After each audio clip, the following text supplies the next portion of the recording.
7월의 뜨거운 햇살이 안동 땅을 내리쬐던 그날, 권도연은 또다시 과거 시험에서 낙방의 고배를 마시고 말았답니다. 한때는 안동 제1의 명문가였던 권씨 가문이었으나 할아버지 때에 이르러 가세가 기울더니 이제는 과거 준비로 밤낮을 보내는 가난한 선비가 되고 말았죠. 이게 몇 번째던가? 25의 젊은 나이에 벌써 3번째 낙방이었습니다. 어릴 땐 동네에서 신동이란 소리를 들으며 자랐으나 과거 시험은 그리 호락호락하지 않았답니다. 권도연은 쓰린 마음을 달래려 주막을 찾았답니다. 한 잔, 두 잔. 술잔이 거듭될수록 그의 마음은 더욱 무거워져만 갔죠. 도련님, 더 이상은 마시지요. 주모의 만류도 아랑곳하지 않고 술을 들이키던 권도연은 어느새 거리를 비틀거리며 걷고 있었답니다. 달빛이 흐드러진 그 밤 그의 앞에 한 여인의 그림자가 어른거렸습니다. 이런 밤에 어찌 혼자 걸으시나요? 달빛처럼 하얀 피부와 붉은 입술이 돋보이는 신비로운 자태. 남자를 유혹하는 듯한 달짝지근한 향이 풍기는 그녀 홍연이었습니다. 권도연은 그녀를 몰랐지만 홍판서댁 막내딸인 그녀는 오래전부터 그를 흠모해오고 있던 차였습니다. 취기 어린 눈으로 바라보니 그녀의 모습이 달빛에 일렁이는 선녀처럼 아름답게 보였습니다. 도련님, 이리 오시지요. 제 처소에서 잠시 쉬어 가시는 게 어떠신지요?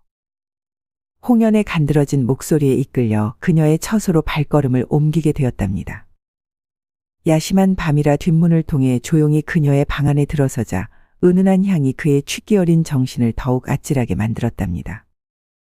도련님, 너무 취하신 듯하니 오늘 밤만은 아무 걱정 마시고 주무세요. 권도연의 손은 몽롱한 상태에서 무심코 그녀의 허벅지를 스쳐 지나갔답니다. 가녀린 치맛자락이 부드럽게 흔들리며 은은한 바람이 일었죠. 그 바람에 실려 달콤한 분냄새가 술에 취한 권도연의 코 속으로 스며들었답니다. 부드럽고 향긋한 향이 코끝을 스치자 권도연은 자신도 모르게 깊게 숨을 들이마셨죠. 순간 취한 상태에서도 본능적으로 자신의 아랫도리가 단단해지는 게 아니겠어요. 술에 취한 눈을 들자 마주한 것은 새초롬하게 앙담은 그녀의 입술이었답니다. 그녀의 선명한 곡선을 따라 촉촉한 윤기가 감도는 그 입술이 눈앞에서 유혹하듯 살짝 벌어졌답니다. 권도연의 시선이 본능적으로 그녀의 입술에 사로잡혔죠. 권도연은 생각했습니다. 입술을 가져가 닿으면 과연 어떤 맛이 날까? 달콤할까? 그녀의 입술을 맛보기 위해 자신의 고개를 그녀 쪽으로 가져간 순간 그녀의 입술이 점점 멀어지며 권도연은 그만 쓰러져 버렸답니다. 홍연의 속삭임이 귓가에 맴돌았으나 과한 술기운에 눈앞이 어지러질한 것이 정신을 차릴 수가 없었답니다. 결국 권도연은 그대로 골아떨어지고 말았죠. 다음 날 새벽 낯선 방에서 눈을 뜬 권도연은 당황하지 않을 수 없었답니다. 곁에는 처음 보는 여인이 아무것도 걸치지 않고 누워있는 게 아니겠어요. 게다가 방 안에서 풍기는 달짝지근한 향이 나는 게 어젯밤의 기억을 어렴풋이 일깨웠죠. 아이고. 이를 어쩌면 좋단 말인가? 권도연은 허겁지겁 옷을 입고서는 방을 나와 정신없이 뛰어갔답니다. 방을 나서는 그를 눈을 반쯤 뜨고 몰래 보던 홍연은 은근한 미소를 지우고 있었답니다. 그날 이후 홍연의 유혹은 더욱 대담해져만 갔답니다. 봄바람처럼 살랑이는 미소로 권도연의 마음을 흔들어 놓곤 했죠. 특히 달빛 아래 정원에서 마주치는 날이면 그녀의 하얀 속살이 은근히 비치는 홍색 속저고리가 권도연의 마음을 어지럽게 만들었답니다. 도련님, 제가 보내는 편지는 읽어보시나요? 매일 밤 사람을 시켜 보내오는 편지에는 그녀의 은근한 마음이 담겨 있었죠. 때로는 시로, 때로는 그림으로. 홍연은 자신의 마음을 노골적이고 적극적으로 표현하였답니다. 하루는 이런 편지가 온 게 아니겠어요. 밤이 깊어 달빛 아래 그대 모습 그리워라. 꿈에서라도 찾아오면 보내지 않으리. 권도연은 편지를 읽을 때마다 가슴이 뛰었답니다. 그녀의 매혹적인 모습이 자꾸만 떠올랐죠. 하지만 그때마다 스스로를 다잡았답니다. 이리해서는 안 되지. 난 먼저 과거의 급제의 가문을 일으켜야 하는 것을. 그러던 어느 날 홍판서가 권도연을 불렀답니다. 이보게, 자네의 재능을 내가 잘 알고 있네. 내 딸이 자네를 그리 좋아하니 만약에 자네가 내 딸과 혼인하면 과거 공부에 전념할 수 있도록 모든 걸 지원해 주겠네.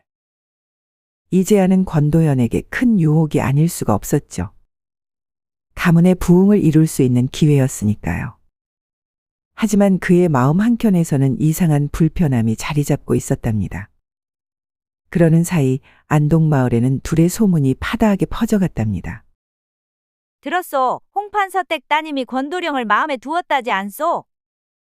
아이고, 그 홍판서댁 사위가 되면 복에 겨운 일이지요. 날이 갈수록 소문은 더욱 무성해졌고 권도연의 가족들도 은근히 기대를 걸기 시작했답니다. 두연아, 홍판서댁 낭자가 너를 각별히 생각한다는구나. 너는 어떻게 생각하느냐? 어머니의 말씀에 권도연은 더욱 괴로워졌죠. 매일 밤 홍연의 유혹적인 모습이 꿈에 나타났습니다. 하지만 그때마다 그는 창밖의 달을 바라보며 마음을 다잡았죠. 어느 저녁 홍연이 담장 너머로 그를 불렀답니다. 도련님, 잠시 저와 이야기를 나누시지 않겠어요? 달빛 아래 그녀의 모습은 한 폭의 그림 같았죠. 은은히 비치는 속저고리 사이로 하얀 목선이 드러나고 검은 머리칼은 달빛에 반짝였답니다. 도련님도 이제는 제 마음을 충분히 아시지 않나요? 홍연의 목소리가 떨렸죠. 그녀의 눈에는 이슬이 맺혔답니다. 권도연은 순간 그녀를 껴안고 싶은 충동을 느꼈죠. 하지만 그는 마지막 남은 이성으로 한 걸음 물러섰답니다. 낭자. 저는 아직 그의 말끝이 흐려졌죠. 홍연은 씁쓸한 미소를 지으며 돌아섰답니다. 그녀의 뒷모습이 달빛 속으로 사라져갔죠. 권도연은 그날 밤도 잠을 이루지 못했답니다. 홍연의 유혹적인 모습과 달빛 아래 떨리던 그녀의 목소리가 자꾸만 떠올랐으니까요.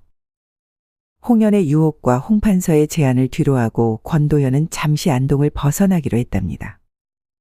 문경세제를 넘어 한양으로 가는 길, 그의 마음은 복잡하기 그지없었죠. 이리 도망치듯 떠나는 것이 과연 옳은 것일까? 초가을의 서늘한 바람이 문경세제의 고갯길을 휘감고 있었답니다. 단풍이 들기 시작한 나뭇잎들이 바람에 흔들리며 그의 발걸음을 배웅하는 듯했죠. 한나절을 걸어 고개를 넘은 권도연은 남한강 나루터 근처의 주막에 들르게 되었답니다. 허기진 배를 채우고 잠시 쉬어갈 양이었죠. 주막 안은 이미 몇몇 나그네들로 북적이고 있었답니다. 모두들 고단한 여정에 지친 얼굴이었죠. 권도연은 구석자리에 앉아 홀로 술잔을 기울였답니다. 그때였습니다. 밖에서 왁자지껄한 소리가 들려왔죠. 사냥꾼 대여섯 명이 큰 대나무로 만든 우리를 메고 들어왔답니다. 우리 안에는 하얀 털을 가진 아름다운 여우가 있었는데 특이하게도 빛나는 흰 꼬리를 지니고 있었고 등에는 화살이 깊게 박혀 있었죠. 이보게, 우리가 어떻게 이 백미호를 잡았는지 들어보겠나? 사냥꾼들은 술잔을 기울이며 자랑을 늘어놓기 시작했답니다. 3일 밤을 쫓아다녔지. 저 오대산 깊은 계곡에서 마침내 잡아냈다니까. 소문에는 천년 묵은 여우라 값을 꽤 받을 수 있을 거라는구만. 권도연은 우리 속 흰여우를 바라보았습니다. 달빛이 우리를 비추자 백미호의 눈동자가 붉게 빛났죠. 그런데 이상하게도 그 눈빛에서 비통함이 느껴졌답니다. 백미호는 권도연을 바라보며 애처로운 눈빛을 보냈고 그 순간 알 수 없는 은은한 향기가 주막 안을 감싸는 것 같았답니다. 살려주시면 그대의 인연을 찾아드리겠습니다. 마치 여우의 목소리가 권도연의 마음속에 울리는 것 같았답니다. 이 여우를 내게 파시오. 권도연이 갑자기 일어서며 말했죠. 허허, 이 녀석이 얼마나 귀한 줄 아시오? 약방에 내다 팔기만 해도 좋기 열량은 받을 수 있다니까. 권도연은 자신의 전 재산인 5냥이 든 주머니를 만져보았습니다. 턱없이 부족한 액수였죠. 이보시오. 내 전재산인 5냥과 함께 이 벼루를 내어주겠소. 권도연은 조심스레 보찜 속에서 작은 벼루를 꺼냈답니다. 할아버지 때부터 내려온 오래된 단계연 벼루였죠. 비록 가세는 기울었지만 이 벼루만큼은 늘 소중히 여겨왔답니다. 저런 낡은 벼루가 뭐 값어치가 있겠나? 사냥꾼들은 코웃음을 쳤죠. 그때였습니다. 구석에서 조용히 술을 마시던 한 선비가 벼루를 보더니 놀란 눈으로 자리에서 일어났답니다. 이것은 진정 단계연의 묵향 벼루가 아닌가요? 이 돌의 결과 빛깔을 보시오. 오래되어 윤기가 흐르고 먹을 갈 때마다 은은한 향이 나는, 지금은 구하기 힘든 귀한 보물이지요. 값으로 치자면 좋기 열량은 될 터. 선비의 말에 사냥꾼들의 눈빛이 달라졌답니다. 정말 그리 값진 것이요? 그렇소. 한양 육조거리에서도 쉽게 구할 수 없는 귀한 것이요. 사냥꾼들은 서로 눈치를 보더니 이내 고개를 끄덕였습니다. 그러면 5냥과 그 벼루를 받고 백미호를 내어주겠소. 권도연의 간절한 눈빛에 사냥꾼들은 마침내 고개를 끄덕였답니다. 비록 약방의 값에는 미치지 못했지만 귀한 벼루의 가치를 알았기 때문이죠. 권도연은 그렇게 5냥과 작은 벼루를 사냥꾼들에게 넘긴 후에 여우가 든 우리를 건네 받았답니다. 그는 그 우리를 들고는 산속으로 들어갔답니다. 산속에 도착한 권도연은 천천히 우리 문을 열었습니다. 그리고 조심스레 여우의 등에 박힌 화살을 뽑아주었답니다. 백미호는 우리 안에서 천천히 걸어 나와 그를 한번 쳐다보았습니다. 달빛에 비친 흰 여우의 꼬리가 갑자기 9개로 부채를 펼치듯 화라락 펼쳐지는 게 아니겠어요. 그러면서 그 여우의 9개의 꼬리가 은은히 빛났답니다. 그가 놓아준 여우가 구미호란 걸 알게 돼서 놀랍긴 하였지만 권도연은 웃으며 말하였답니다. 가거라. 이제는 사냥꾼들에게 잡히지 말거라. 그 순간 구미호의 눈동자가 붉게 빛나더니 알 수 없는 은은한 향기를 남긴 채 달빛 속으로 사라져 버렸답니다. 그로부터 얼마 후 한양에서 과거 시험이 열렸답니다. 권도연은 마지막이라는 심정으로 시험장에 들었죠. 그런데 이게 웬일입니까? 시험 문제가 마치 자신을 위해 준비된 것처럼 쉽게 풀리는 것이었답니다. 마치 그 전에 공부했던 것들이 머릿속으로 한꺼번에 밀려오는 듯이 기억나는 게 아니겠어요. 권도연은 정신없이 기억나는 것들을 써내려갔답니다. 마침내 권도연은 과거 시험에서 장원급제의 영광을 안게 되었답니다. 어사화를 쓰고 임금 앞에 섰을 때 그의 눈에는 벅찬 감동의 눈물이 고였답니다. 권도연, 너의 답안이 가장 뛰어났다. 이제 조정에서 큰 뜻을 펼치도록 하거라. 임금의 하교를 받고 나온 권도연은 마치 꿈을 꾸는 것만 같았죠. 그동안의 고된 시간들이 주마등처럼 스쳐 지나갔답니다. 하지만 기쁨도 잠시 그의 마음 한켠에서 새로운 고민이 피어나기 시작했죠. 이제 고향으로 돌아가 혼사를 치러야 할 텐데. 홍연의 모습이 다시금 떠올랐답니다. 아버님 어머님께서는 필시 홍판서댁과의 혼사를 바라실 텐데. 장원급제의 기쁨도 잠시 권도연의 마음은 점점 더 무거워져만 갔답니다. 그는 예전에 한 외딴 주막을 지날 때 잠시 쉬어가기 위해 안으로 들어섰답니다. 달빛이 유난히 밝은 밤이었습니다. 주막에서 하룻밤을 묵기로 한 그때 갑자기 뒤뜰에서 비명 소리가 들리는 게 아니겠어요. 누가 우리 아가 좀 구해주세요. 주모의 절규 소리에 권도연이 급히 뒤뜰로 달려나갔죠. 그런데 이게 웬일입니까? 달빛 아래 커다란 여우 한 마리가 3살쯤 되어 보이는 여자아이를 물고 달아나는 것이 아니겠어요. 저 여우를 좀 어찌 해주시오. 내 아기를 물고 갔소. 권도연은 지체 없이 여우를 쫓아갔답니다. 여우는 산자락으로 향했고 이상하게도 달빛은 그들의 길을 비춰주는 듯했답니다. 한참을 쫓아가다 보니 산속 입구에 이르렀는데 그곳에서 여우가 권도현을 기다리고 있는 듯이 지켜보고 있는 게 아니겠어요. 여우의 눈동자가 달빛에 붉게 빛났죠. 권도현과 눈이 마주치자 여우는 아이를 조심스레 땅에 내려놓았습니다. 그리고는 알 수 없는 은은한 향기를 남긴 채 산속 깊은 곳으로 사라져 버렸답니다. 이상한 일이로구나. 권도현은 땅에 놓인 아이를 안아들었습니다.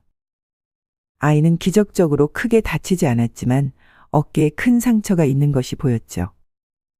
아마 방금 전 여우에게 물린 자국 같아 보였습니다. 권도현은 아이를 데리고 주막으로 돌아왔습니다. 아이는 무사합니다. 상처를 좀 입었지만 다행히 그리 깊지 않아 보입니다. 주모는 한숨을 쉬며 말했답니다. 감사합니다. 정말 감사합니다. 애비를 먼저 떠나보내고 힘겹게 기르고 있는 제 유일한 피부치인데 이 아이마저 잃으면 어찌 사나 싶었습니다. 그리고는 주모는 권도현에게 허리를 크게 숙이며 인사를 하였답니다. 도련님, 어찌 이런 은혜를. 울면서 연신 감사를 표하는 주모를 권도현은 괜찮다며 진정시켰습니다. 그럼 이름만이라도 알려달라는 주모의 부탁에 권도현은 마지못해 자신의 이름을 알려주었습니다. 그날 밤 권도현은 이상한 꿈을 꾸었답니다. 꿈속에서 9꼬리 흰 여우가 나타나 그에게 말했죠. 저는 은혜를 갚았으니 이만 돌아가 보겠습니다. 권도현은 묻고 싶은 것이 많았지만 여우는 순식간에 사라져 버렸습니다. 다음 날 아침 권도현이 눈을 떴을 때 방 안에는 은은한 향기가 맴돌고 있었습니다. 어젯밤의 일이 정말 꿈이었던 건지 알 수가 없었답니다. 세월은 흘러 15년이라는 시간이 지났습니다. 그동안 권도현은 출중한 능력을 인정받아 상주 지방의 관찰사가 되었죠. 홍연과의 혼사는 결국 이루어지지 않았답니다.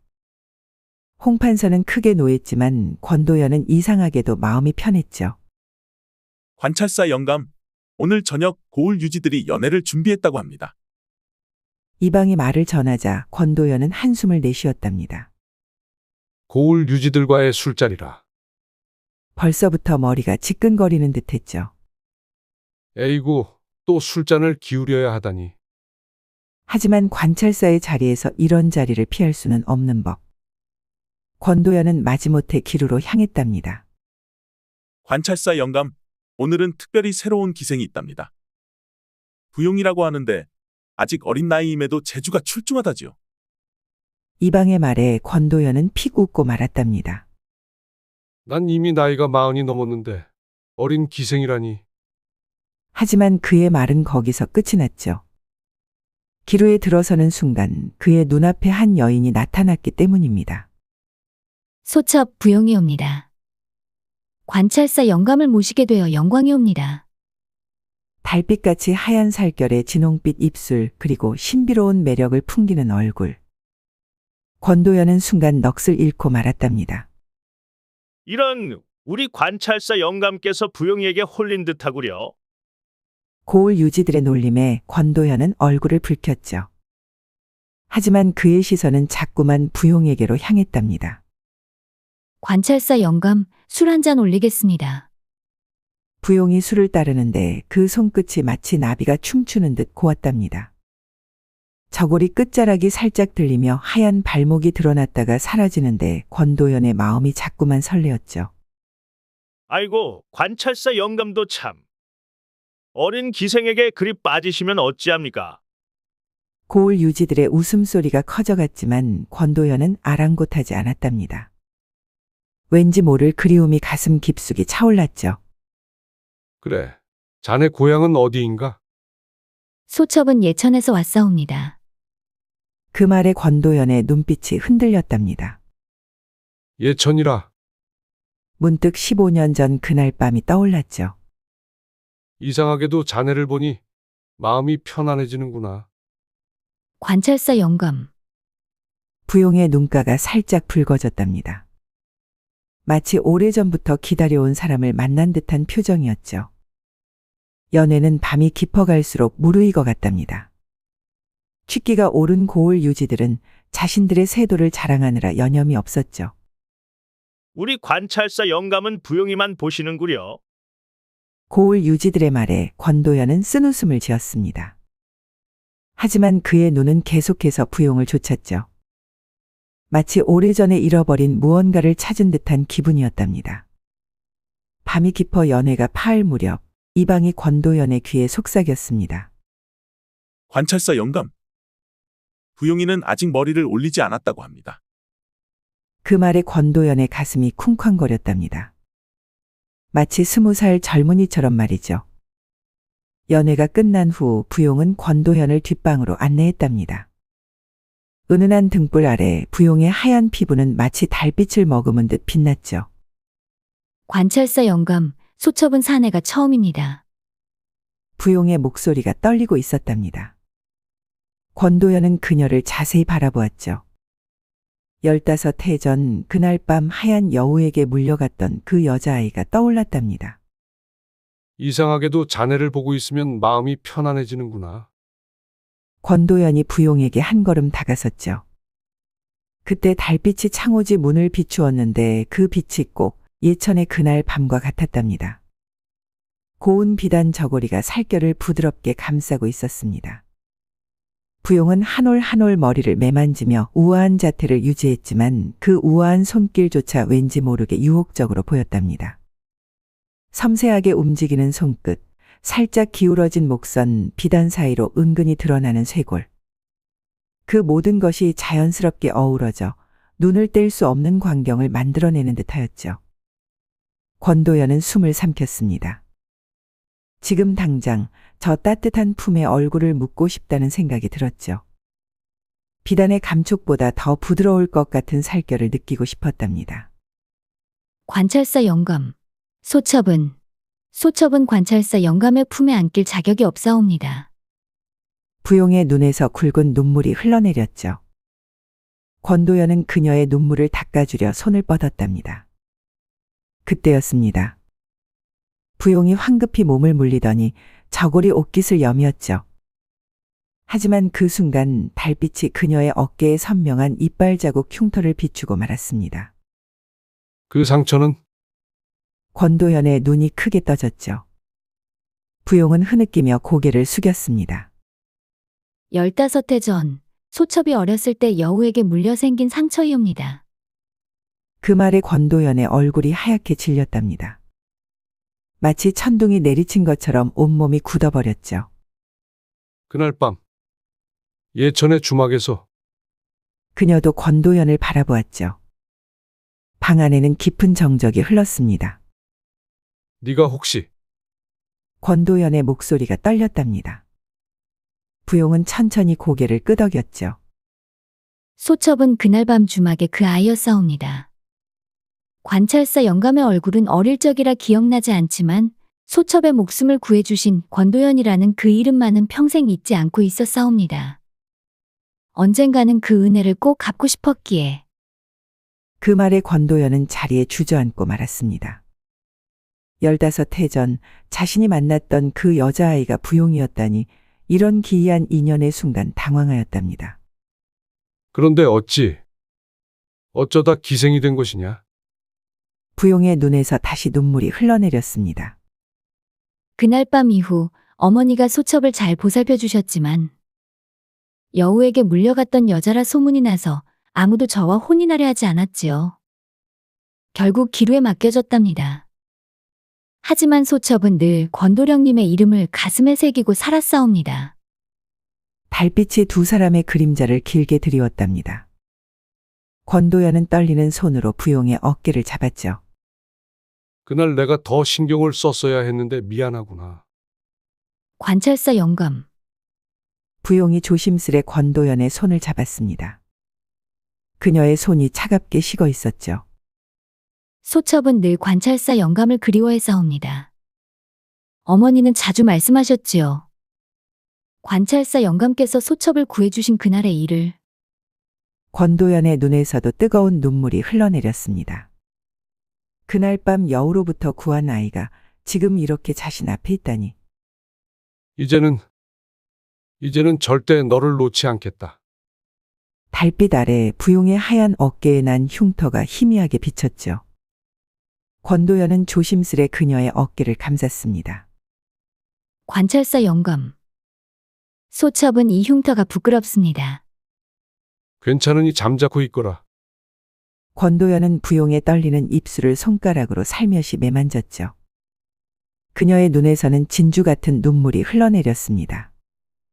방 안에는 깊은 침묵이 감돌았죠. 달빛이 두 사람의 재회를 지켜보고 있었고 은은한 여우향이 방 안에 가득했습니다. 마치 15해 전 그날 밤처럼 말입니다. 달빛이 흐드러진 그날 밤 이후 권도연의 마음은 더욱 부용에게로 기울어져만 갔답니다. 매일 밤 부용의 처소를 찾는 그였지만 단 한 번도 그녀의 속옷깃에 손을 대지 않았죠. 관찰사 영감. 어찌 소첩을 이리 애틋하게 대하시나이까. 부용의 눈에는 이슬이 맺혔답니다. 달빛에 비친 그녀의 하얀 목선이 떨리고 있었죠. 그대를 보면 가슴이 미어지는구려. 내 잘못으로 그대가 겪은 고통이. 권도연은 부용의 손을 조심스레 잡았답니다. 소첩은 관찰사 영감을 원망한 적이 없사옵니다. 오히려 그날 밤 이후 관찰사 영감을 그리며 살아왔사옵니다. 부용의 말에 권도연의 가슴이 뜨거워졌답니다. 그는 부용을 품에 안았죠. 내가 자네를 내 정실 부인으로 맞이하고 싶구나. 그 말에 부용은 놀라 고개를 들었답니다. 그녀의 눈동자가 달빛에 반짝였죠. 하지만 소첩은 기생이옵니다. 어찌 신분 따위가 무엇에 중요하겠나? 자네는 나의 운명이네. 순간 권도연은 부용의 탐스런 입술을 보고는 더 이상 참을 수가 없었답니다. 그의 혀가 부용에 닫혀있는 입술 사이를 거침없이 파고들었습니다. 부용의 입안 깊숙이 스며든 그 뜨거운 감촉은 단순한 탐닉이 아니었답니다. 혀끝이 부용의 혀를 부드럽게 휘감더니 이내 강하게 당겨 깊숙이 얽혔죠. 부용의 숨이 점점 거칠어졌답니다. 그리고 호흡이 부족해 가슴이 가쁘게 오르내리고 점점 얼굴이 달아올랐답니다. 이건 단순한 입맞춤이 아니었죠.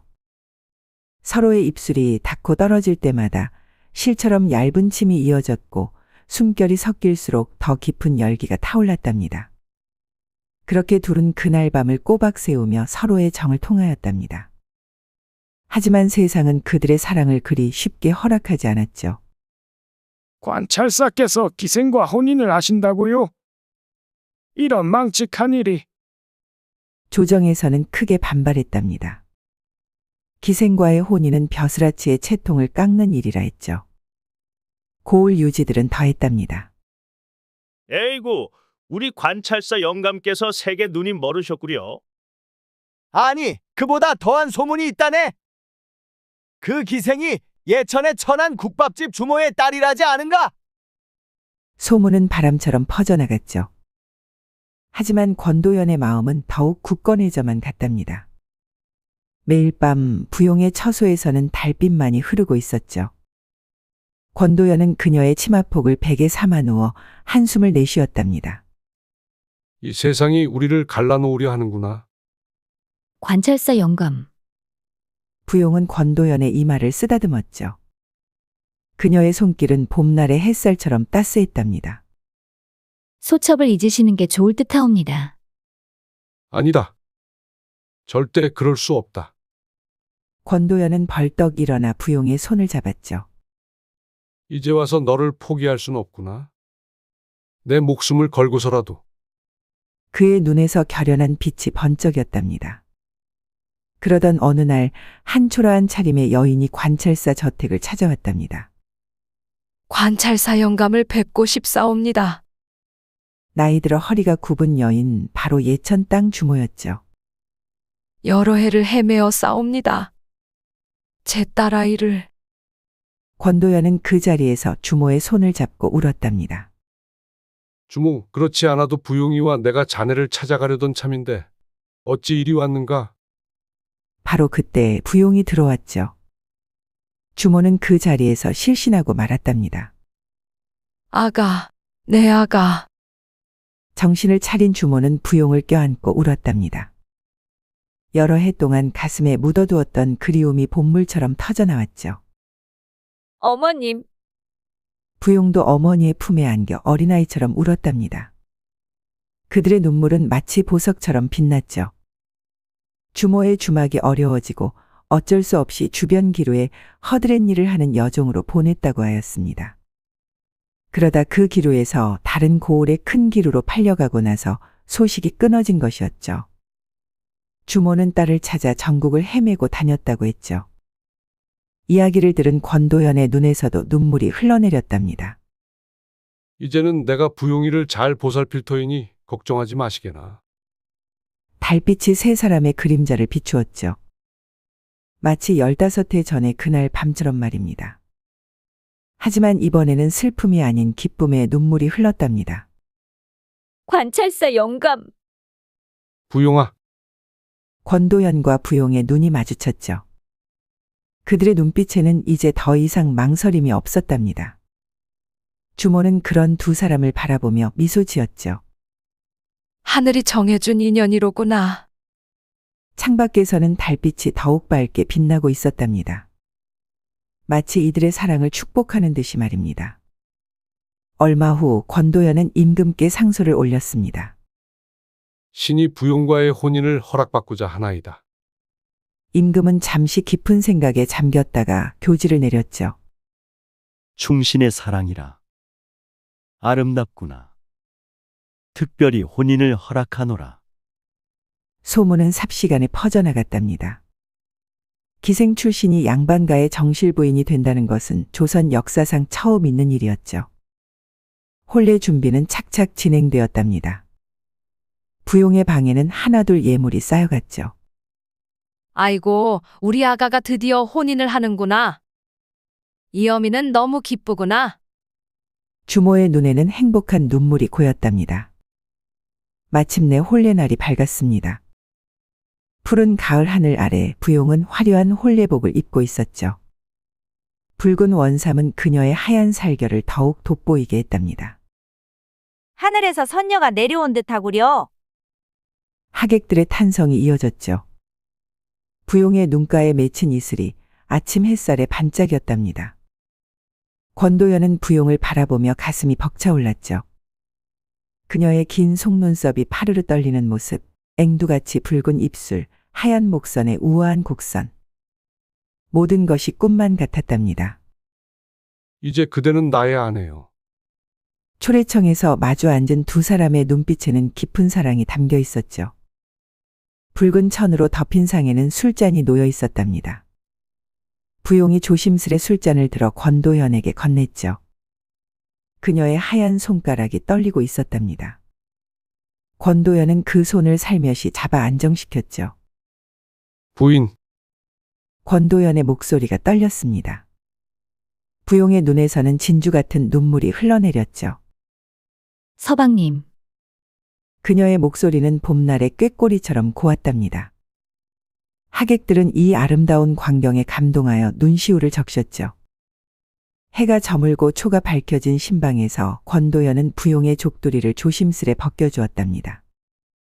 그녀의 긴 머리칼이 비단처럼 흘러내렸죠. 이제야 진정 하나가 되어구려. 서방님. 소첩이 이리 행복해도 되는 것인지요? 부용의 눈에서 흐르는 눈물을 권도현은 입맞춤으로 닦아주었답니다. 그녀의 하얀 목선이 달빛에 반짝였죠. 두 사람의 그림자가 하나로 겹쳐졌답니다. 창밖에서는 달빛이 마치 이들의 사랑을 축복하는 듯 은은히 비치고 있었죠. 봄날의 아침이 밝아왔답니다. 권도현은 부용의 하얀 목선을 어루만지며 잠에서 깨어났죠. 여보, 이제 일어나셔야 하지 않으신지요? 부용의 속삭임이 그의 귓가에 울렸답니다. 하지만 권도현은 그저 미소를 지을 뿐이었죠. 아내의 체온이 너무나 따스했기 때문이랍니다. 오늘은 조금만 더. 권도현은 아내의 귓불을 살짝 물어주었습니다. 어머, 서방님. 이러시면 안 되옵니다. 부용의 귓가가 붉게 물들었답니다. 하지만 그녀의 손은 이미 권도연의 가슴을 어루만지고 있었죠. 주모는 이런 딸의 모습을 보며 행복해했답니다. 이제는 더 이상 국밥집을 하지 않고 관찰사의 저택에서 편히 지내게 되었죠. 우리 딸아이가 저리 행복해하니 이 늙은이는 더 바랄 것이 없구려. 그렇게 많은 시간이 지났답니다. 권도연의 가문은 날로 번창했죠. 첫째 아들은 어린 나이에 과거에 급제하여 이미 한성판윤의 자리에 올랐고 그 뒤로 태어난 두 아들과 세 딸들도 모두 훌륭하게 자랐답니다. 여보, 이리 큰 복을 받아도 되는 것인지요? 달빛 아래 부부는 서로를 바라보며 미소 지었습니다. 부용의 머리카락에도 어느덧 하얀 서리가 내렸지만 그녀의 눈빛만은 여전히 맑고 고왔죠. 그대가 있어 이리 행복한 것이오. 주모는 손주들에게 둘러싸여 매일 즐거운 나날을 보냈답니다. 더 이상 그녀를 천안 국밥집 주모라 부르는 이도 없었죠. 할머니, 또 그 옛날 얘기 해주세요. 그래, 9꼬리 흰 여우 이야기 말이냐. 달빛 어린 밤 부부는 서로의 손을 맞잡았습니다. 두 사람은 나이와 신분의 차이가 있었지만 그 어떤 것도 두 사람에게 걸림돌이 되지 않았습니다. 두 사람은 마치 천년에 한 번 나올 법한 인연이었습니다. 권도연은 달빛을 바라보며 생각에 잠겼습니다. 만약 그때의 여우가 아니었다면 내가 과거에 급제하지도 부용을 만나지도 못했을 것이다. 행여 만났다 하더라도 부용 같은 미인은 분명 혼인을 한 상태였겠지. 아니, 어쩌면 내가 홍연과 혼인을 올렸을 수도 있다. 이 얼마나 대단한 인연이란 말인가. 저 멀리서 여우의 울음소리가 잔잔하게 울렸고 은은한 여우향이 풍겼습니다. 권도연과 부용은 정답게 손을 맞잡고 여우의 울음소리를 들으며 달빛을 바라보았습니다.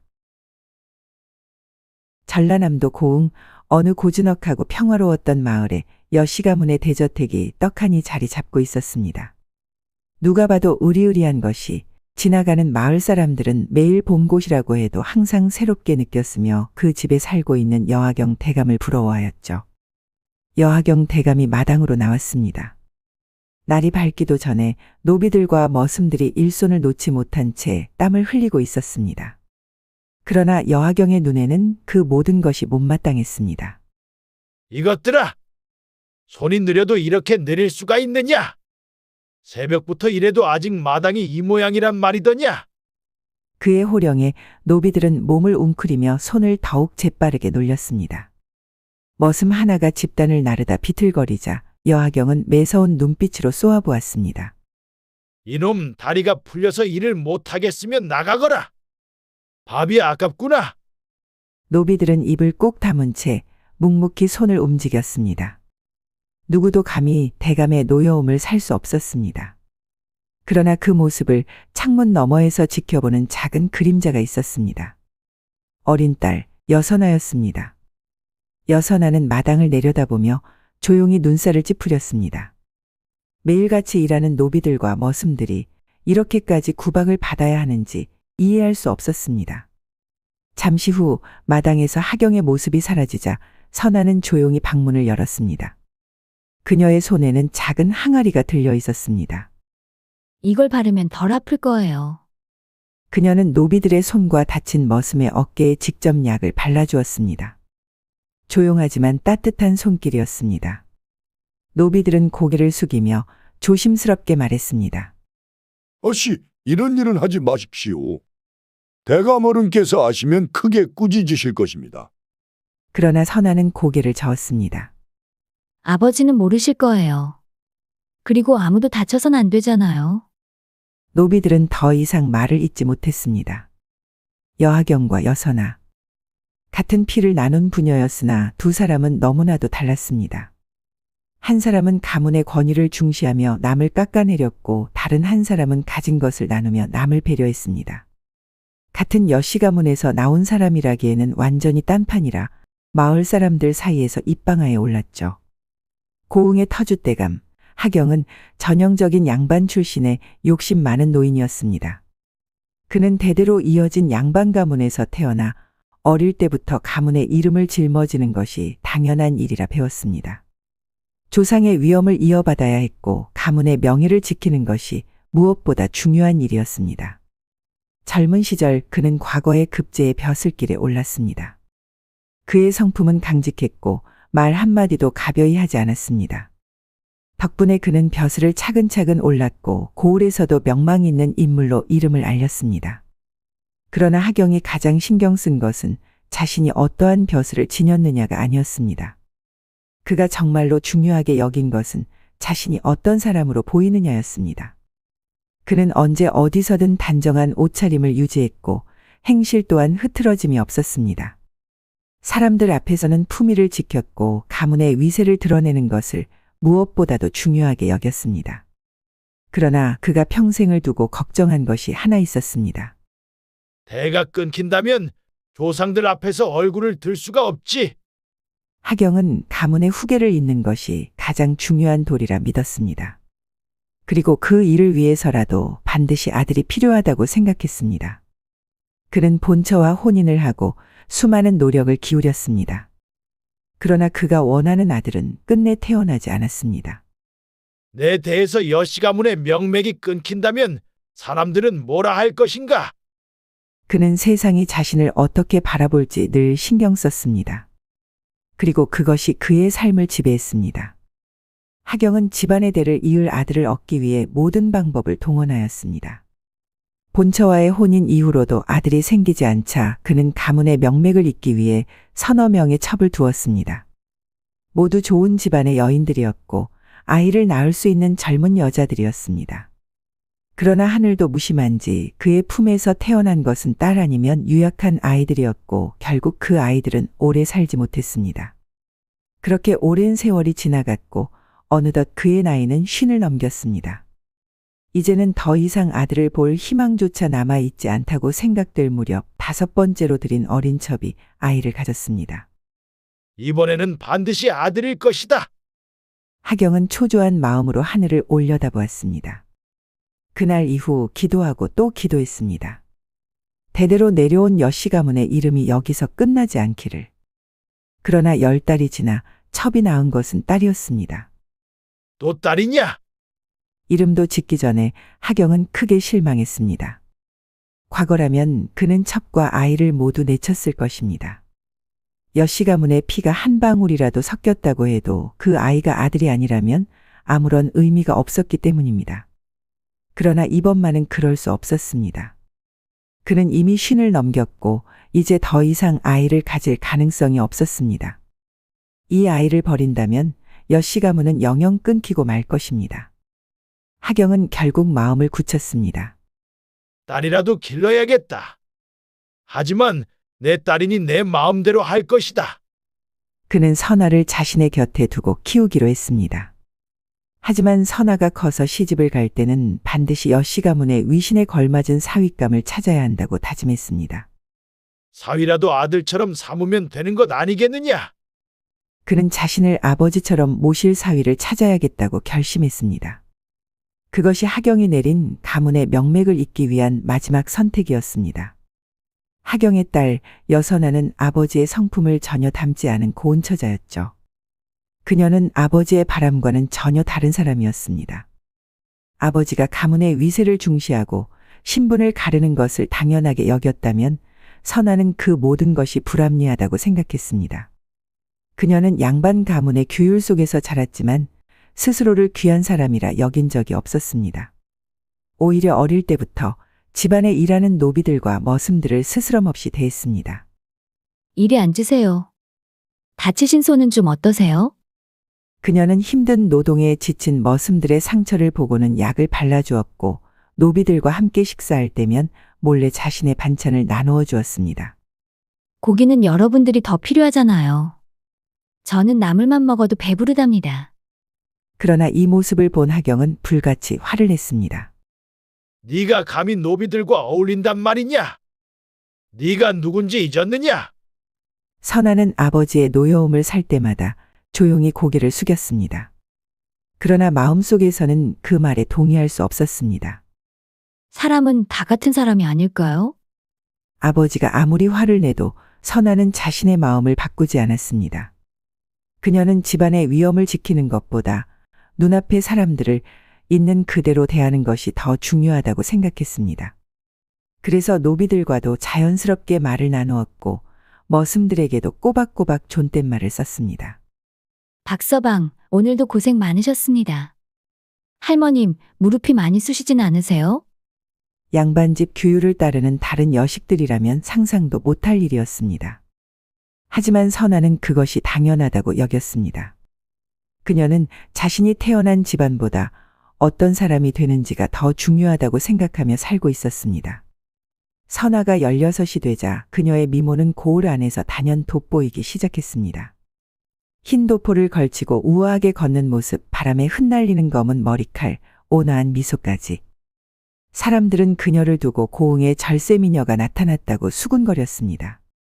고을 서쪽에서 장사를 하는 김서방도 선아를 한번 보겠다며 길을 나섰다더라. 한양에서도 여선아 아씨의 미모를 듣고 일부러 내려오는 이들이 있다지? 그녀를 보기 위해 먼 길을 찾아오는 이들까지 생겨났습니다. 어느 잔칫집에서는 그녀가 지나가기만 해도 사람들이 자연스럽게 길을 터주었고 저잣거리에서는 비단 장수들이 비녀며 놀이개를 선물하겠다고 말을 걸었습니다. 그러나 선아는 그 모든 관심에 별다른 반응을 보이지 않았습니다. 사람이 얼굴로 사는 것은 아니잖아요? 그녀는 여전히 평소처럼 노비들과 대화를 나누고 힘든 일을 하는 머슴들에게 따뜻한 말을 건넸습니다. 하지만 이 소문을 가장 반가워한 이는 따로 있었습니다. 바로 하경이었습니다. 하경은 원래도 자신의 딸을 가문의 위엄을 지킬 도구로 여기고 있었습니다. 그런데 이제는 미모까지 겸비했으니 혼인을 성사시키는 것은 식은 죽 먹기라고 생각했습니다. 우리 선아가 이리 곱게 자랐으니 시집을 보내는데 걱정이 없겠구나. 그는 선아가 좋은 가문의 양반과 혼인하면 그 사위를 마치 아들처럼 삼아 여씨 가문을 이어가게 하겠다고 굳게 믿었습니다. 좋은 집안의 사위만 맞이하면 내 걱정은 끝나는 것이야. 하경은 벌써부터 고흥의 양반 자제들과 한양에서 내려온 인물들까지 눈여겨보기 시작했습니다. 그는 선아의 혼인을 자신이 원하는 방향으로 만들어갈 수 있을 것이라 확신했습니다. 선아가 혼기에 접어들자 하경은 본격적으로 사윗감을 찾아 나섰습니다. 고흥에 있는 양반과 자제들은 물론이고 한양에서 내려온 사대부들의 자손까지 그는 자신의 딸에게 어울릴 만한 인물을 찾기 위해 수소문했습니다. 우리 선아만큼 고운 교수가 또 어디 있겠는가? 사윗감도 그에 걸맞아야 하지 않겠느냐? 그는 가문의 위세를 높일 인물을 찾기 위해 고을의 혼담을 모조리 들춰보았습니다. 이 고흥 안에서는 이미 다 뒤졌으니 이제는 전국 팔도를 두루 살펴야겠군. 그러나 하경이 아무리 혼인을 추진해도 정작 중요한 것은 딸의 마음이었습니다. 그리고 선아의 마음은 이미 다른 곳을 향해 있었습니다. 그녀가 마음에 두고 있는 이는 양반가의 자제가 아니었습니다. 바로 우길이라는 상인이었습니다. 그는 양민이었고 대단한 집안을 가진 것도 아니었습니다. 하지만 그는 선아가 여태껏 본 어느 남자보다도 성실한 사람이었습니다. 선아는 그를 처음 본 날부터 자연스럽게 눈길이 갔습니다. 그러나 이 마음을 누구에게도 말할 수 없었습니다. 아버지가 원하는 사윗감은 반드시 양반가의 자제여야 했기 때문이었습니다. 그래서 선아는 조용히 혼자만의 감정을 품은 채 아버지의 움직임을 지켜볼 수밖에 없었습니다. 고흥의 장날, 마을 사람들은 저마다 바쁜 걸음을 옮겼습니다. 장터 곳곳에서는 시끌벅적한 흥정 소리가 가득했고 과일이며 비단이며 온갖 물건들이 나열되어 있었습니다. 선아는 조용히 시선을 돌리며 천천히 장터를 거닐었습니다. 양반집 교수라면 흔히 마차를 타고 장을 볼 법도 했지만 그녀는 스스로 걸으며 사람들 사이에 섞이는 것을 좋아했습니다. 그러던 중 그녀의 눈길이 한 곳에 멈췄습니다. 햇살 아래 팔을 걷어붙인 한 사내가 짐을 나르고 있었습니다. 그는 활짝 웃으며 사람들에게 물건을 건네고 있었습니다. 그의 몸짓은 활기찼고 얼굴에는 늘 미소가 서려 있었습니다. 이 빛이비녀 참 곱소. 색이 고와서 대개 안악에게 선물하면 좋아하실게요. 여기 있다가 놓치면 후회하오. 오늘만 반값이요. 그의 목소리는 힘이 넘쳤고 사람들은 저도 모르게 그의 말에 이끌려 물건을 집어들었습니다. 선아는 한참을 바라보다가 그의 손목에서 드러난 탄탄한 근육을 보고 놀랐습니다. 그저 장사를 하는 상인이라기보다는 매일같이 몸을 움직이며 일해온 사람이었습니다. 그의 얼굴을 다시 보니 선아는 어딘가 낯설면서도 이상하게 눈길이 가는 느낌을 받았습니다. 그는 다른 장사치들과 달랐습니다. 억지로 호객을 하지도 않았고 속임수를 쓰지도 않았습니다. 손님 하나하나를 정성껏 대하며 물건을 팔면서도 진심을 담아 말을 건넸습니다. 선아는 그 자리에서 멍하니 서 있었습니다. 그가 우길이라는 이름을 가진 사람이라는 것을, 그리고 그 이름이 그녀의 마음에 깊이 새겨질 것이라는 것을 이때는 알지 못했습니다. 여선아는 한참을 망설이다가 조용히 걸음을 옮겼습니다. 우길이 팔고 있는 좌판 앞에 다가가 조심스레 비치비녀를 집어들었습니다. 이 비녀 참 곱네요. 우길은 환한 미소를 지으며 선아를 바라보았습니다. 좋은 안목이십니다. 이건 진한 녹빛이 감도는 귀한 비취입니다. 빛에 따라 색이 달라 보이지요. 아씨한테 정말 잘 어울릴 것 같습니다. 그의 목소리는 꾸밈이 없었습니다. 억지로 비싼 물건이라며 치켜세우지도 않았고 지나치게 아부를 떨지도 않았습니다. 선아는 비녀를 손에 쥐고 가만히 우기를 바라보았습니다. 장사를 오래 하셨나요? 예, 어려서부터 했지요. 장사는 물건을 파는 일이지만 결국 사람을 상대하는 일이기도 합니다. 그러니 사람의 마음을 속이면 안 되지 않겠습니까? 선아는 우길의 말을 듣고 가만히 미소를 지었습니다. 지금껏 그녀에게 말을 걸어온 남자들은 많았습니다. 그러나 그들은 모두 양반가의 규수인 그녀를 보고 접근한 것이었습니다. 여씨 가문의 따님이시라지요? 이런 고운 분이라면 혼인 후에도 곱게만 계시면 됩니다. 그들의 말에서는 언제나 계산이 묻어 있었습니다. 하지만 눈앞의 이 사내는 달랐습니다. 그는 자신의 삶과 신념을 가지고 있었고 그 안에서 묵묵히 하루하루를 살아가는 사람이었습니다. 선아는 조용히 비녀값을 치렀습니다. 그날 이후 그녀는 자주 장터를 찾았습니다. 선아는 장을 보러 간다는 핑계를 대고 우기를 찾았습니다. 그들은 처음에는 짧은 인사를 나누었고 그러다 이야기가 길어졌습니다. 장사란 원래 힘든 일이지요. 하지만 제가 번 돈으로 어머니께 좋은 음식을 해드릴 수 있을 때면 보람을 느낍니다. 저는 신분이 다르다는 것이 사람의 가치를 나누는 일이라고 생각하지 않아요.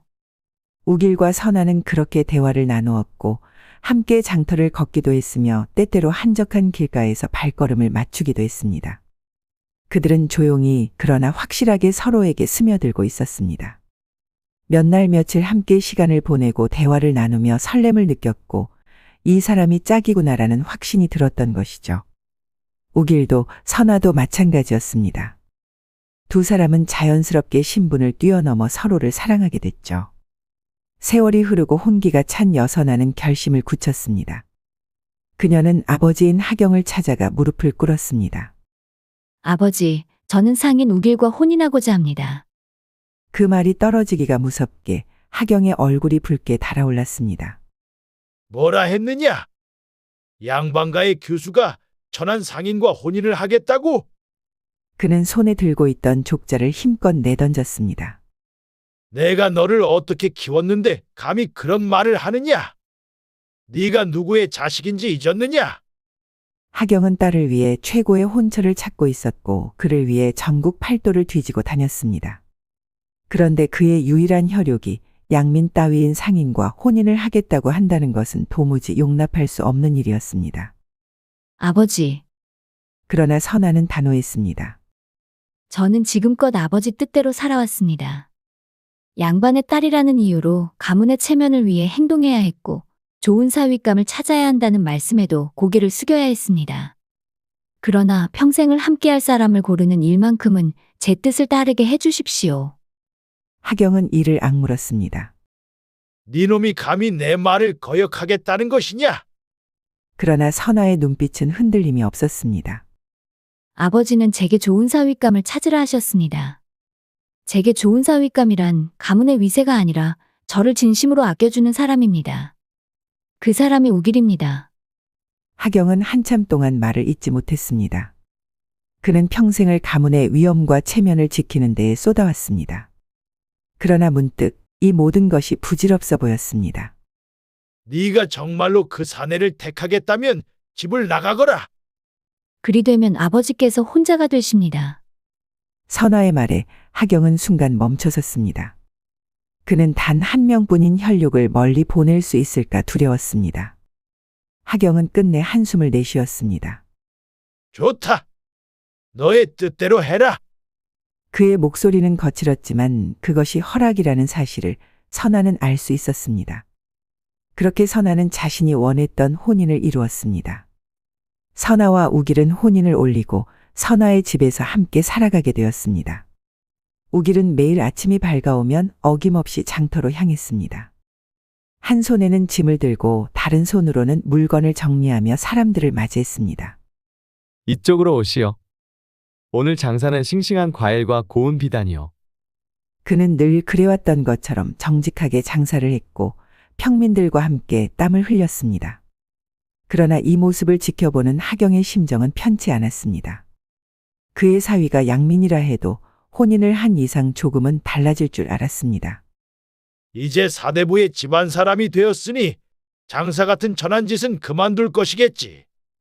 그러나 우길은 여전히 장터에서 상인으로 살고 있었습니다. 하경은 이를 갈았습니다. 내 사위가 여씨 가문의 사위가 매일같이 장터를 드나들며 천것들과 어울린단 말이냐?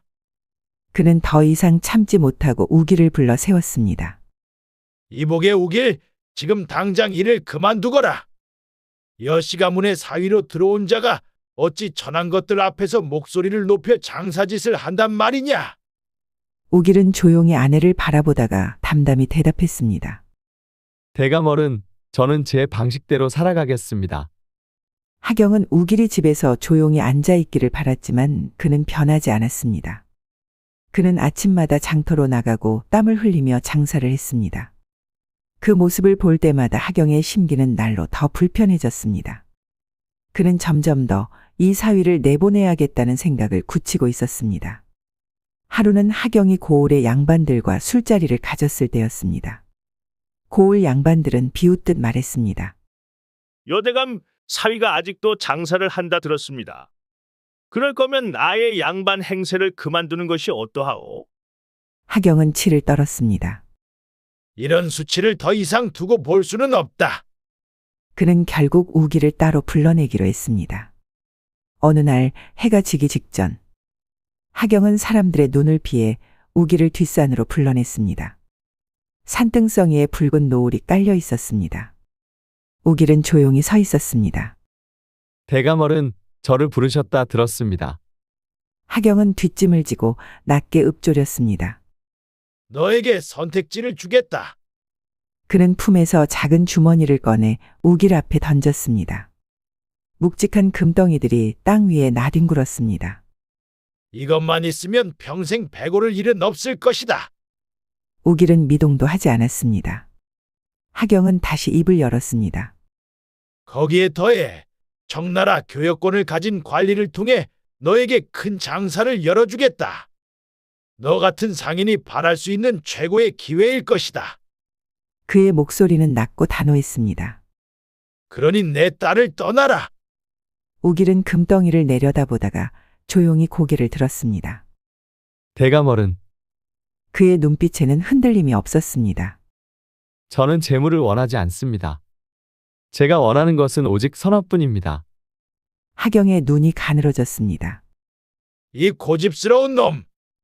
그는 이를 악물고 한 걸음 다가섰습니다. 내 딸을 위해서도 떠나는 것이 좋을 것이다.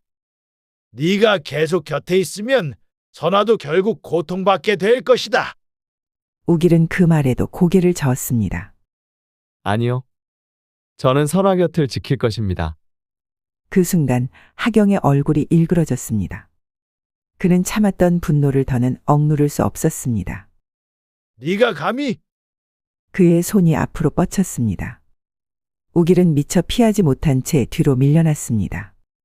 그의 발이 절벽 가장자리에 닿았습니다. 순간 돌이 미끄러지며 우길의 몸이 아래로 떨어졌습니다. 잠시 뒤 하경은 자신이 무슨 짓을 저질렀는지 깨달았습니다. 그러나 때는 늦었습니다. 우길의 몸이 절벽 아래로 사라졌고 짧은 침묵 뒤로 둔탁한 충격음이 들려왔습니다. 하경은 숨을 헐떡이며 절벽 아래를 내려다보았습니다. 핏빛으로 물든 바위 위 미동도 없는 우길의 몸이 하경의 눈에 들어왔습니다. 우길은 끝내 돌아오지 못할 곳으로 떨어지고 말았습니다. 그날 밤 우길은 돌아오지 않았습니다. 초저녁이 되자 선아는 대문 앞에 나가 남편을 기다렸습니다. 그러나 해가 지고 별이 뜨도록 우길의 모습은 보이지 않았습니다. 장사가 늦어졌나? 선아는 스스로를 다독였지만 마음 한구석이 편치 않았습니다. 밤이 깊어도 남편은 돌아오지 않았습니다. 조바심이 난 선아는 마당을 서성이며 집안의 하인들에게 물었습니다. 혹시 서방님을 본 사람 없습니까? 그러나 누구도 그의 행방을 알지 못했습니다. 그때 하경이 차분한 얼굴로 그녀를 불렀습니다. 그놈은 떠났다. 선아의 걸음이 멈췄습니다. 떠났다니요. 하경은 마치 기다렸다는 듯이 말을 이었습니다. 내가 직접 들었다.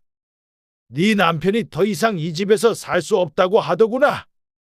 결국 장사치 근성이 어디 가겠느냐. 돈을 주겠다는 내 말에 호련히 떠난 것이다. 순간 선아의 머릿속이 멍해졌습니다. 선아는 고개를 저었습니다. 그럴 리 없습니다.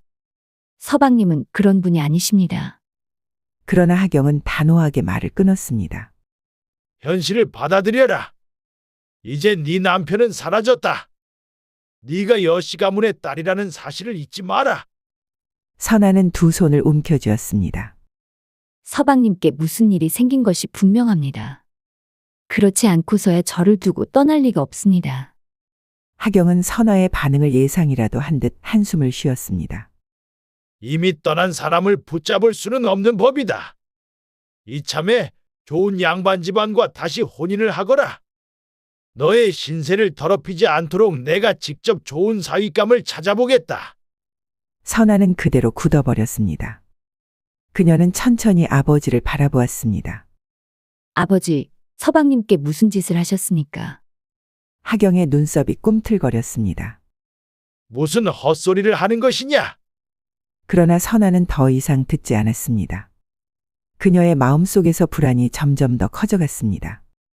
그녀의 남편이 정말로 떠난 것이라면 왜 가슴이 이토록 무너지는 듯한 기분이 드는 것일까라는 생각이 들었죠.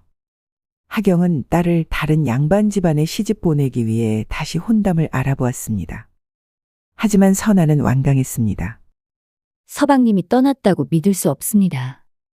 저는 다른 사람과 혼인할 생각이 없습니다. 딸이 이렇게까지 버티는 것을 보며 하경은 더욱 답답함을 느꼈습니다. 언젠가는 받아들이겠지. 하지만 시간을 끌 수는 없지 않겠는가? 그는 방법을 찾기 위해 주변을 살폈습니다. 그러던 어느 날 그는 정대감의 집을 방문했다가 뜻밖의 인물을 보게 되었습니다. 정대감 댁 마당에서 머슴 하나가 무거운 짐을 지고 나르고 있었습니다. 덩치가 크고 건장한 체격, 피부는 적당히 햇볕에 그을렸으며 걸음걸이마저도 어딘가 낯익었습니다. 하경은 눈을 좁혀 그를 바라보았습니다. 우길! 한순간 그는 자신이 죽였던 사위가 살아 돌아온 줄 알고 숨이 멎을 뻔했습니다. 그러나 다시 정신을 가다듬고 보니 분명 우길이 아니었습니다. 그 남자는 기정이라는 이름을 가진 머슴이었습니다. 그는 어려서부터 정대감의 집에서 일해온 머슴으로 우길과 생김새가 놀랍도록 닮아 있었습니다. 하경은 그를 한참 바라보다가 문득 머릿속에 어떤 계획이 떠올랐습니다. 그는 조용히 다가가 기정을 불렀습니다. 이복에 기정이라 했던가? 기정은 삽을 내려놓으며 허리를 폈습니다. 대감원은 저를 찾으셨습니까? 하경은 뒷짐을 지며 낮은 목소리로 물었습니다. 자네 여자가 고프지는 않나? 기정은 순간 당황한 듯 눈을 깜빡였습니다. 그러나 곧 멋쩍게 웃으며 대답했습니다. 뭐 그런 생각이 안 든다면 거짓말이겠지요. 하지만 머슴이 어찌 감히... 하경은 손을 들어 그 말을 막았습니다. 내 딸과 하룻밤을 보내게 해주겠네. 기정의 눈이 휘둥그레졌습니다. 대감어른 무슨 말씀이십니까? 하경은 그의 어깨를 툭툭 두드리며 미소를 지었습니다. 자네가 우리 사위인 척하면 된다. 딸아이는 아직도 그놈이 돌아오길 바라고 있다. 그러니 네가 우길인 척하고 그녀를 달래라. 그리고 아침이 되면 떠나겠다고 말하면 된다. 기정은 순간 멍해졌습니다. 하지만 저는 우길이 아닙니다. 아씨께서 알아채지 않으시겠습니까? 하경은 코웃음을 쳤습니다. 어두운 밤 애틋한 정이 깃들면 얼굴을 세세히 살필 겨를이 있겠느냐? 그의 목소리는 낮고 교활했습니다. 그저 그녀를 달래주면 되는 일이다. 나 또한 내 딸이 이 지긋지긋한 정에 얽매이지 않고 다시 혼인을 할 수 있도록 만들고 싶은 것뿐이네. 기정은 고민하는 듯 보였습니다. 이를 본 하경은 마지막 한마디를 덧붙였습니다. 자네도 평생 머슴으로 살고 싶지는 않을 게다. 이번 일을 돕는다면 내가 자네를 이 집에서 해방시켜 주겠네. 기정의 얼굴에 흔들림이 스쳤습니다. 한참을 침묵하던 그는 결국 고개를 끄덕였습니다. 알겠습니다. 대감어른. 하경은 만족스러운 미소를 지으며 그의 등을 두드렸습니다. 좋다. 오늘 밤 너를 우리 집으로 드리겠다. 그의 음흉한 계획이 조용히 실행되려 하고 있었습니다. 깊은 밤 어둠이 집안을 감쌌습니다. 하경은 사람들의 시선을 피하며 기정을 집 안으로 들였습니다. 이제부터 너의 몫이다. 기정은 선아가 있는 방을 향해 걸어갔습니다. 방 안에는 촛불 하나 없이 정막이 흐르고 있었습니다. 기정은 문을 조심스레 열었습니다. 방 안에 있는 이는 깊이 잠들어 있었습니다. 달빛이 흘러들어 희미하게 그녀의 얼굴을 비추었습니다. 기정은 한순간 머뭇거렸습니다. 그녀는 곱고 단정했습니다. 저잣거리에서 보아오던 여인들과는 전혀 다른 분위기였습니다. 그는 천천히 그녀의 곁으로 다가갔습니다. 그때 선아가 작은 신음을 내며 눈을 떴습니다. 서방님, 기정은 긴장했지만 선아는 그의 얼굴을 어둠 속에서 가만히 바라보았습니다. 돌아오셨군요. 선아는 기정을 우길이라 믿었습니다. 그녀는 떨리는 손으로 그의 얼굴을 만졌습니다. 기정의 손이 선아의 옷고름 속으로 들어가고 입에서는 이루 말할 수 없는 황홀한 목소리가 터져나왔습니다. 평소 여자가 고팠던 기정은 더욱 강렬하게 선아를 어루만지며 자신의 욕망을 채워나갔습니다.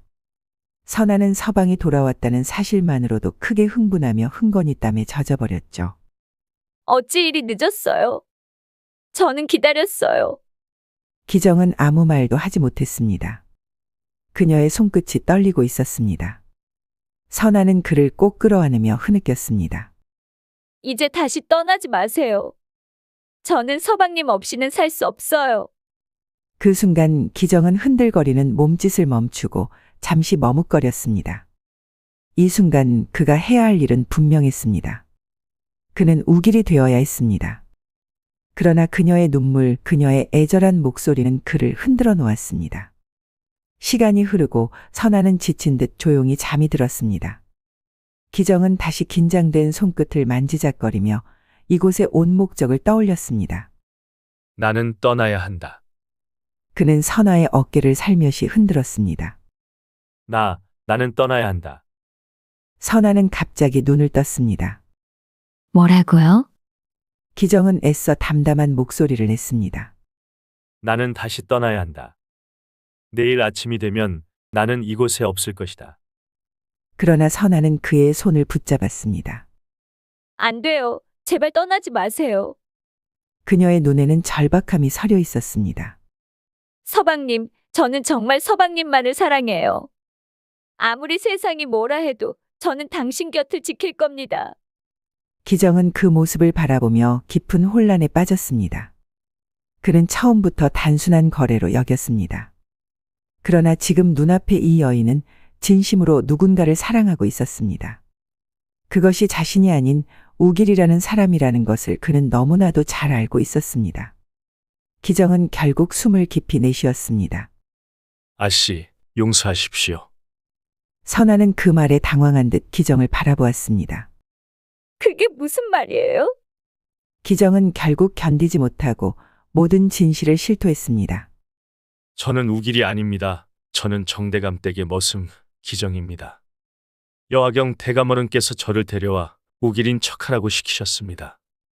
선아의 얼굴이 순식간에 굳어졌습니다. 기정은 고개를 숙이며 덧붙였습니다. 아씨를 속이려 했습니다. 저는 정말로 죄를 지었습니다. 방 안의 공기가 무겁게 가라앉았습니다. 선아의 손이 천천히 떨리기 시작했습니다. 기정의 말이 끝나자 방 안은 깊은 침묵에 휩싸였습니다. 여선아는 차갑게 굳어버린 얼굴로 기정을 바라보았습니다. 뭐라고 했느냐? 기정은 차마 그녀의 눈을 마주하지 못한 채 고개를 숙였습니다. 대감어른께서 저를 데려와 우길인 척하라고 시키셨습니다. 그 순간 선아의 손이 부들부들 떨렸습니다. 거짓말이겠지. 그럴 리가 없어.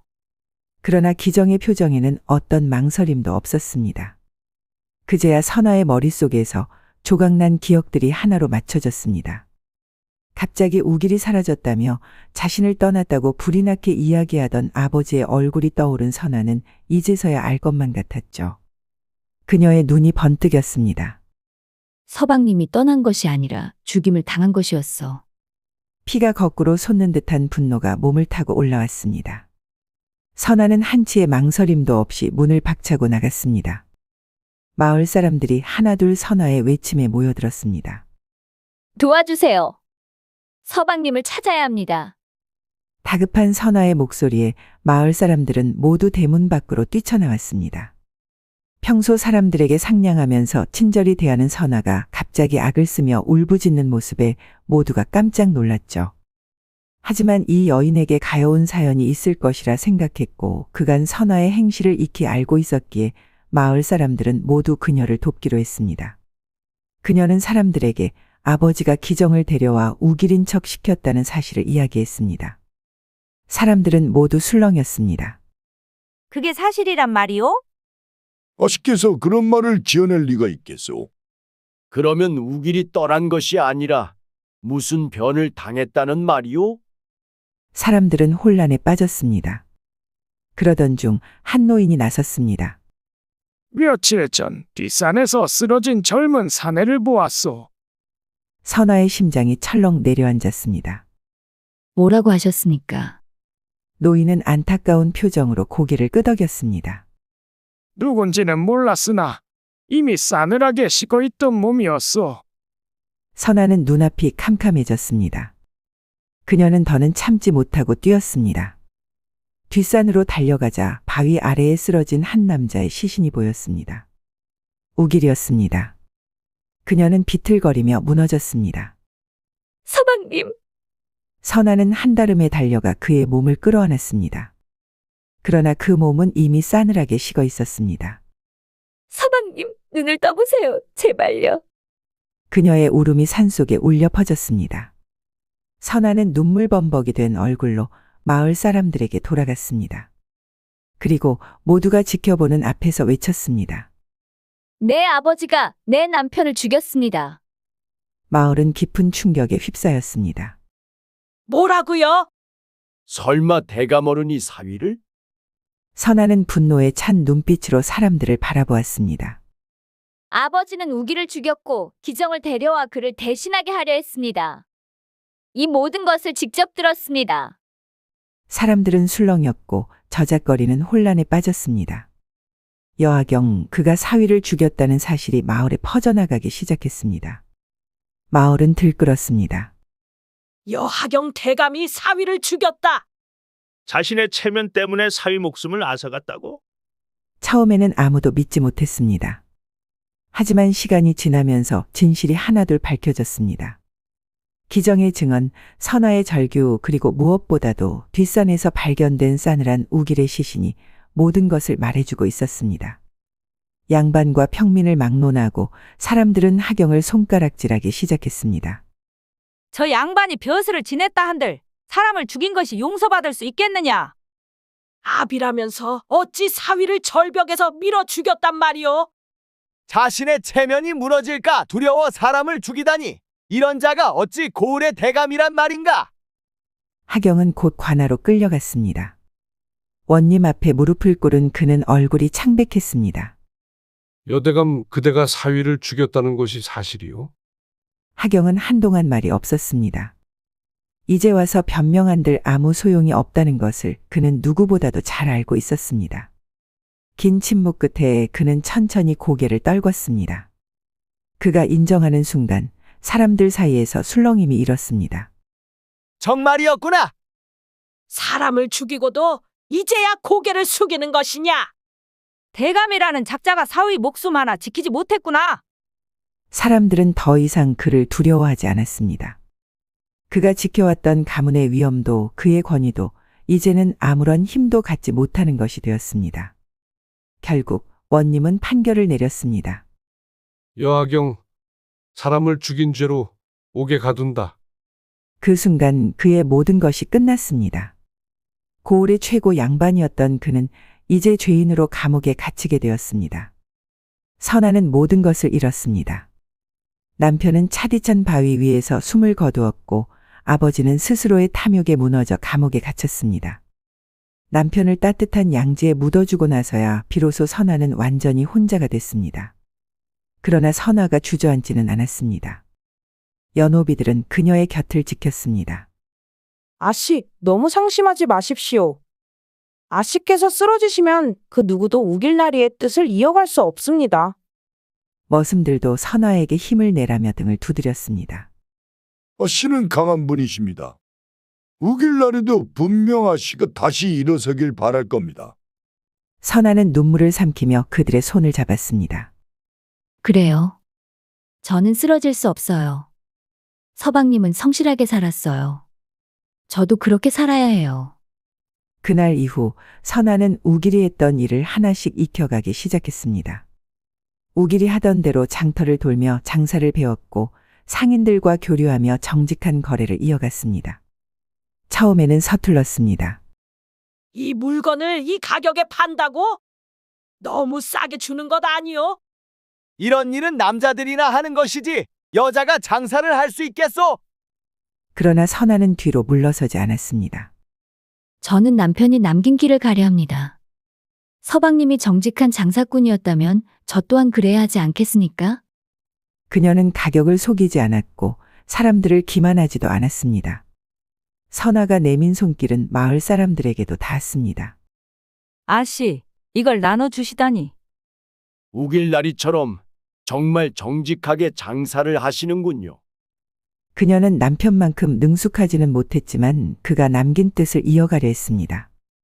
우길의 빈자리는 컸지만 선아는 그가 남긴 길을 걸어갔습니다. 그녀는 남편처럼 강직하고 남편처럼 성실한 사람이 되기로 했습니다. 그렇게 그녀는 우길이 그토록 사랑했던 세상을 살아가고 있었습니다.